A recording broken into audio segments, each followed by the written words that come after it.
காலநிலை மாற்றம் காரணமாக இந்தியாவில் 2030ஆம் ஆண்டுக்குள் சுமார் 9 கோடி இந்தியர்கள் பட்டினியால் பாதிக்கப்படுவார்கள் என ஆய்வு ஒன்றில் தெரிய வந்திருக்கிறது.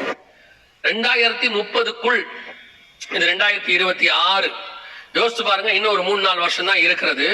அதுக்குள்ள 9 கோடி பேருக்கு சாப்பாடு இருக்காதுன்னு சொல்லி ஆய்வறிக்கை சொல்லுது. பொதுவா நீங்க இதெல்லாம் கேட்கும் போது உங்களுக்கு என்ன தோணும்? ஏன் இந்த மாதிரி நியூஸ் எல்லாம் இவங்க சொல்றாங்க சபைக்குள்ள நினைக்காதீங்க. வெறும் சபை என்பது ஆசீர்வாதத்தை மட்டும் சொல்லுகிற இடம் இல்ல, எச்சரிப்பை சொல்லி ஆயத்தம் பண்ணுகிற இடம். பரிசுத்த ஆவியானவர் குறித்து வேதம் சொல்லுகிறது, வரும் காரியங்களை குறித்து உங்களுக்கு போதிப்பார். நீங்க ஏசாயா புஸ்தகத்துல இருந்து எடுத்து பாருங்க, எவ்வளவு ஆசீர்வாதம் இருக்கும், அதை விட அதிகப்படியாக எச்சரிப்பு இருக்கும். அதை விட அதிகப்படியாக எச்சரிப்பு இருக்கும். ஆசீர்வாதத்தை சொல்லாமல் இருந்தாலும் பிரச்சனை இல்லை, அது தானாய் வரும். அது வந்துடும், உங்களுடைய கிரியைக்கு தக்கதான பலன் வந்துடும். ஆனா எச்சரிப்பை கண்டிப்பா சொல்லித்தான் ஆகணும். ஒரு ரோடு நல்ல நார்மலா இருக்கு, நல்ல 100-110 கிலோமீட்டர் ஸ்பீட்ல போலாம் அப்படின்னா எந்த இடத்துலயும் போர்டு வச்சிருக்க மாட்டாங்க, நல்லா வேகமா போங்கன்னு போர்டு வைக்க மாட்டாங்க. அது பாட்டு போகத்தான் போறோம் நம்ம நல்லா இருந்தா. ஆனா அந்த இடத்துல ஒரு கர்வ் இருக்கு, ஒரு ஸ்பீட் பிரேக்கர் இருக்கு, அல்லது அந்த இடத்துல ஒரு ஆக்சிடென்ட் ஜோன் இருக்குன்னா கண்டிப்பா என்ன செய்வாங்க, அங்க ஒரு போர்டு வச்சிருப்பாங்க. காஷன் மட்டும்தான் எப்பவும் சொல்லப்படும். ஆசீர்வாதத்தை சொல்ல வேண்டிய அவசியம் இல்லை, ஏன்னா அது தானா நடக்கும். அது வந்தா சந்தோஷம் தானே, வேணும் நான் சொல்ல போறோம்.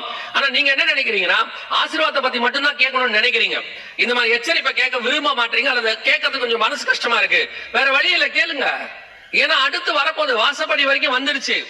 ஆவியானவர் சபைகளுக்கு சொல்லுகிறதை காதுள்ளவன் கேட்க கடவன். இப்ப நம்ம கண்ணுக்கு முன்னாடி 2030க்குள்ள இப்படிப்பட்ட காரியங்கள் வரும் என்று சொல்லுகிறார். தரித்திரன் தனப்பிள்ளைகள் திருப்தியாய் புசித்து எளியவர்கள் சுகமாய் படுத்திருப்பார்கள். உன் வேரை பஞ்சத்தினால் சாக பண்ணுவேன், உன்னில் மீதியாய் இருக்கிறவர்களை அவன் கொன்று போடுவான். இந்த தீர்க்க தரிசனம் 30வது வசனம் தான் இப்ப நடந்துகிட்டு இருக்குது. காசா பகுதியில, பெலிஸ்தியா பகுதியில இப்பதான் அதான் நடந்துட்டு இருக்கு. பஞ்சத்தினால் பிள்ளைகள் அங்கே செத்து கொண்டு இருக்கிறார்கள்.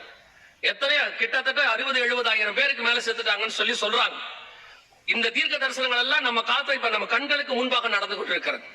இது மிகப்பெரிய உணவு பஞ்சத்தினுடைய ஒரு அடையாளம் இன்னும் வருகிறது என்று ஐநா சபை சொல்லுது.